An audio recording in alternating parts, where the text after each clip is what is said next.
Rameswaram cafe bomb ಬ್ಲಾಸ್ಟ್ಗೂ ಮುನ್ನ ಉಗ್ರ ಮುಸಾವಿರ್ ಮಲ್ಲೇಶ್ವರಂನ BJP ಕಚೇರಿಯನ್ನ blast ಮಾಡೋಕೆ ಪ್ರಯತ್ನವನ್ನ ಪಟ್ಟಿದ್ದ ಅಂತ ಕಳೆದ 4-5 ದಿನದ ಹಿಂದೆ ಅಷ್ಟೇ ಎನ್ಐಎ ವರದಿಯನ್ನ ನೀಡಿತು. ಈಗ ಯಾವ ರೀತಿಯಾಗಿ ಆತ ಪ್ಲಾನ್ ಮಾಡ್ದ, ಯಾವ ದಿನ ಆತ ಪ್ಲಾನ್ ಮಾಡ್ದ, ಪ್ರತಿಯೊಂದು ಕೂಡ ನಾನು ನಿಮಗೆ ಡೀಟೇಲ್ಸ್ ಕೊಡ್ತಾ ಹೋಗ್ತೀನಿ. ಏನು ಮಲ್ಲೇಶ್ವರಂನ ಬಿಜೆಪಿ ಕಚೇರಿಯ ಎದುರು ಅಂದರೆ ಜನವರಿ 22ರಂದು ಆತ ಈ ಒಂದು ಬಾಂಬ್ ಇಟ್ಟೋಗಿರುವಂಥದ್ದು, ಟೈಮರ್ ಬಾಂಬ್ನ ಇಟ್ಟೋಗಿದ್ದ. ಏನು ಜನವರಿಯ 22ರಂದು ದೇಶದಾದ್ಯಂತ ಸಡಗರ ಹಾಗೆ ಸಂಭ್ರಮ ಮನೆ ಮಾಡಿತ್ತು. ಯಾಕಂದ್ರೆ ರಾಮಲಲ್ಲನ ಪ್ರಾಣ ಪ್ರತಿಷ್ಠಾಪನೆ ನಡೀತಾ ಇತ್ತು. ಅದೇ ರೀತಿಯಾಗಿ ರಾಜ್ಯದಲ್ಲೂ ಅಂದರೆ ಬೆಂಗಳೂರಿನ ಮಲ್ಲೇಶ್ವರಂನ ಬಿಜೆಪಿ ಕಚೇರಿಯಲ್ಲೂ ಕೂಡ ಕಾರ್ಯಕರ್ತರು ಹಾಗೆ ಬಿಜೆಪಿಯ ನಾಯಕರು ಎಲ್ಲರೂ ಕೂಡ ಸಿಹಿ ಹಂಚುವುದರ ಮೂಲಕ ಸಂಭ್ರಮವನ್ನ ಪಡ್ತಾ ಇದ್ರು. ಆ ಒಂದು ಸಂಭ್ರಮವನ್ನ ಸಡಗರವನ್ನ ಹಾಳು ಮಾಡೋದಕ್ಕೆ ಅಂತಾನೆ ಪ್ರೀ ಪ್ಲಾನ್ ಮಾಡಿದ್ದ ಉಗ್ರ ಮುಸಾವಿರ್. ಯಾವ ರೀತಿಯಾಗಿ ಆತ ಜನವರಿ 22ರಂದು ಬಾಂಬ್ ಇಟ್ಟಿದ್ದ ಅಂತಂದ್ರೆ, ಯಾವಾಗಲೂ ಕೂಡ ಬಿಜೆಪಿ ಕಚೇರಿಯಲ್ಲಿ ಬಿಗಿ ಪೊಲೀಸ್ ಬಂದೋಬಸ್ತ್ ಇದ್ದೇ ಇರುತ್ತೆ. ಸೊ ಹಾಗಾಗಿ ಆತ ಬಿಜೆಪಿ ಕಚೇರಿಯ ಒಳಗೆ ಹೋಗೋಕ್ಕಾಗಿಲ್ಲ. ಸೊ ಏನು ಬಿಜೆಪಿ ಕಚೇರಿಯ ಎದುರು ನಿಮ್ಗೆ ಏನು ಕಾಣ್ತಿದ್ಯೋ ಈ ಒಂದು ಪಾರ್ಕಿಂಗ್ ಅಲ್ಲಿ ಆತ ಯಾವುದೋ ಒಂದು ಗಾಡಿಯ ಮೇಲೆ ಟೈಮರ್ ಬಾಂಬ್ ತಗೊಂಡ್ಬಂದಿದ್ದಂತಹ ಬ್ಯಾಗ್ ಅನ್ನ ಇಟ್ಟೋಗಿದ್ದ. ಯಾವ ರೀತಿಯಾಗಿ ಇಟ್ಟೋಗಿದ್ದ ಅಂತ ಅಂದ್ರೆ, ಈ ಒಂದು ಗಾಡಿಯ ಹ್ಯಾಂಡಲ್ ಏನಿರುತ್ತೋ ಈ ಹ್ಯಾಂಡಲ್ಗೆ ಯಾವುದೇ ರೀತಿಯಾದಂತಹ ಅನುಮಾನ ಬರದೆ ಟೈಮರ್ ಬಾಂಬ್ ಇರುವಂತಹ ಬ್ಯಾಗ್ ಅನ್ನ ಇಟ್ಟಿದ್ದ.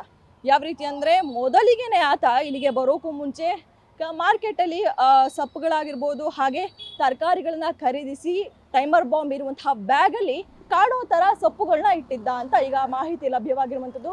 ಸ್ವತಃ ಎನ್ಐಎ ವರದಿ ಏನು ಎನ್ಐಎ ಚಾರ್ಜ್ ಶೀಟ್ ಬಿಡುಗಡೆ ಮಾಡಿದ್ಯೋ ಆ ಚಾರ್ಜ್ ಶೀಟಲ್ಲಿ ಉಲ್ಲೇಖ ಆಗಿರುವಂಥದ್ದು ಸ್ವತಃ ಉಗ್ರ ಮುಸಾವಿರೇ ಒಪ್ಕೊಂಡಿದ್ದಾನೆ. ಈ ರೀತಿಯಾಗಿ ನಾನು ಮಾಡಿದ್ದೆ ಅಂದರೆ ಆತ ಟೈಮರ್ ಬಾಂಬ್ನ ಫಿಕ್ಸ್ ಮಾಡಿದ್ದ 2 ಗಂಟೆ ಆದಮೇಲೆ ಅದು ಬ್ಲಾಸ್ಟ್ ಆಗಬೇಕಿತ್ತು ಮಲ್ಲೇಶ್ವರಂನ ಬಿಜೆಪಿ ಕಚೇರಿಯಲ್ಲಿ. ಆದರೆ ಅದು ಬ್ಲಾಸ್ಟ್ ಆಗಿಲ್ಲ. ಆತ ಟೈಮರ್ ಬಾಂಬ್ನ ಇಟ್ಬಿಟ್ಟು ಯಾವುದೇ ರೀತಿಯಾಗಿ ಅನುಮಾನ ಬರದೆ ಆತ ಕಾಮನ್ ಆಗಿ ಮಾಮೂಲಿಯಾಗಿ ಆತ ತುಮಕೂರು ಮಾರ್ಗದ ಮೂಲಕ ಆತ ಬೆಂಗಳೂರನ್ನು ಬಿಟ್ಟಿದ್ದಾನೆ.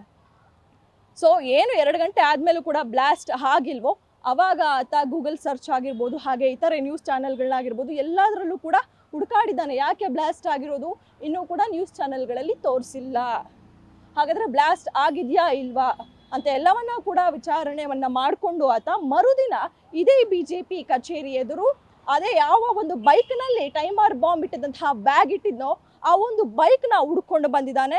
ಹಾಗೆ ಆ ಒಂದು ಬೈಕ್ ಅವತ್ತು ಮರುದಿನ ಏನು ಬಂದಿದ್ನೋ ಅವತ್ತು ಆ ಒಂದು ಬೈಕ್ ಇಲ್ಲಿ ಇರಲಿಲ್ಲ. ಸೊ ಹೀಗಾಗಿ ಆತ ಮಾಡಿದಂತಹ ಪ್ಲಾನ್ ಯಾವಾಗ ವಿಫಲ ಆಯಿತೋ, ಸೊ ನೆಕ್ಸ್ಟ್ ಆತನಿಗೆ ಇದ್ದಿದ್ದಂತಹ ದಾರಿ ರಾಮೇಶ್ವರಂ ಕೆಫೆ. ಆತ ರಾಮೇಶ್ವರಂ ಕೆಫೆಯನ್ನು ಆಯ್ಕೆ ಮಾಡ್ಕೊಂಡ. ಯಾಕಂದರೆ ಯಾವಾಗಲೂ ಕೂಡ ಜನಜಂಗುಳಿಯಿಂದ ತುಂಬಿರುವಂತಹ ಕೆಫೆ ಅದು. ಸೊ ಹೀಗಾಗಿ ಇಲ್ಲಾದರೂ ನಾನು ಬಾಂಬ್ ಬ್ಲಾಸ್ಟ್ ಮಾಡಲೇಬೇಕು ಅಂತ ಆತ ರಾಮೇಶ್ವರಂ ಕೆಫೆಯಲ್ಲಿ ಹೋಗಿ ಅಲ್ಲಿ ಬಾಂಬನ್ನು ಬ್ಲಾಸ್ಟ್ ಮಾಡಿದ್ದ. ಸೊ ಇದೀಗ ಎನ್ಐಎ ಅಧಿಕಾರಿಗಳು ಆ ಬೈಕ್ ಎಲ್ಲಿದೆ, ಯಾಕಂದರೆ ಕಳೆದ 8 ತಿಂಗಳಿಂದ ಕೂಡ ಆ ಟೈಮರ್ ಬಾಂಬ್ ಇರುವಂತಹ ಬ್ಯಾಗ್ ಹಾಗೆ ಟೈಮರ್ ಬಾಂಬ್ ಜೀವಂತವಾಗಿ ಸಂಚಾರ ಮಾಡ್ತಾ ಇದೆ ಇದೇ ಬೆಂಗಳೂರಿನಲ್ಲಿ. ಹಾಗಾದರೆ ಆ ಬೈಕ್ ಎಲ್ಲಿದೆ, ಆ ಬ್ಯಾಗ್ ಎಲ್ಲಿದೆ ಅಂತ ಈಗ ಎನ್ಐಎ ಅಧಿಕಾರಿಗಳು ಈಗ ತನಿಖೆಯನ್ನು ನಡೆಸ್ತಾ ಇದ್ದಾರೆ. ಹಾಗೆ ತನಿಖೆಯನ್ನು ನಡೆಸೋದ್ರ ಮೂಲಕ ಏನು ಬಿಜೆಪಿ ಕಚೇರಿಯ ಎದುರು ನೀವು ನೋಡ್ತಾ ಇರ್ಬೋದು, ಬಿಜೆಪಿ ಕಚೇರಿಯಲ್ಲಿ ಗೇಟ್ ಹತ್ರ ಒಂದು CC ಕ್ಯಾಮ್ರಾ ಕೂಡ ಕಾಣ್ತಾ ಇದೆ. ಆ ಒಂದು CC ಕ್ಯಾಮ್ರಾದಲ್ಲಿ ಏನಾದರೂ ನಮಗೆ ಮಾಹಿತಿ ಸಿಗ್ಬೋದಾ ಅಂತ ಈಗ ಆ CC ಕ್ಯಾಮ್ರಾದ ದೃಶ್ಯಾವಳಿಗಳನ್ನು ಕೂಡ ಈಗ ಎನ್ಐಎ ಅಧಿಕಾರಿಗಳು ತಮ್ಮ ವಶಕ್ಕೆ ಪಡೆದುಕೊಂಡಿದ್ದಾರೆ. ಹಾಗೆ ದೃಶ್ಯಾವಳಿಗಳ ಮೂಲಕ ತನಿಖೆಯಲ್ಲಿ ಏನಾದರೂ ಸಿಗ್ಬೋದು ಅಂತ ಕೂಡ ಈಗ ತನಿಖೆಯನ್ನು ನಡೆಸ್ತಾ ಇರುವಂಥದ್ದು. ಹಾಗೆ ಈಗ ಮುಸಾವಿರ್ ಅವತ್ತು ಏನೇನು ಮಾಡಿದ್ದ ಅನ್ನುವುದನ್ನು ಕೂಡ ಪ್ರತಿಯೊಂದು ಪಿನ್ ಟು ಪಿನ್ ಈಗ ಎನ್ಐಎ ಅಧಿಕಾರಿಗಳ ಹತ್ರ ಒಪ್ಕೊಂಡಿದ್ದಾನೆ. ಮುಂದಿನ ದಿನಗಳಲ್ಲಿ ಹಾಗಾದರೆ ಆ ಬೈಕ್ ಎಲ್ಲಿದೆ, ಆ ಬೈಕ್ ಯಾರದ್ದು, ಆ ಬೈಕ್ ಎಲ್ಲಿ ಸಂಚಾರ ಮಾಡ್ತಾ ಇದೆ, ಆ ಬ್ಯಾಗಲ್ಲಿರುವಂತಹ ಬಾಂಬ್ ಏನಾಯಿತು, ಇದೆಲ್ಲದನ್ನು ಕೂಡ ಈಗ ತನಿಖೆಯನ್ನು ಮಾಡ್ತಾ ಇದ್ದಾರೆ ಎನ್ಐಎ ಅಧಿಕಾರಿಗಳು. ಕ್ಯಾಮ್ರಾ ಪರ್ಸನ್ ರಾಜೇಶ್ ಜೊತೆ Kamala Shivanna, guarantee news, Bengaluru. Guarantee news, ಸುದ್ದಿ ಖಚಿತ, ನ್ಯಾಯ ನಿಶ್ಚಿತ.